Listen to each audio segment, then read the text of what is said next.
বাহ, এটা কত? 6 4 3 2, এই দুটো কত দেখি? এটা প্লাস, এটা মাইনাস। চিহ্নটা কি আছে বল? প্লাস না মাইনাস? প্লাস চিহ্ন আছে, মানে যোগ করতে হবে। ওটা যোগ কর, এটা যোগ করতে হবে। যোগ কর, যেমন বলে দিয়েছিলাম।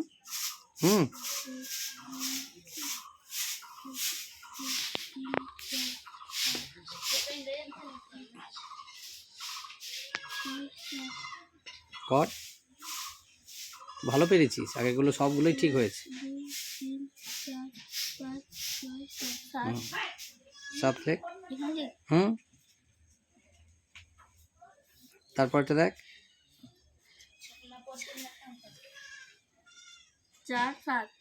4 আর 7 যোগ কর।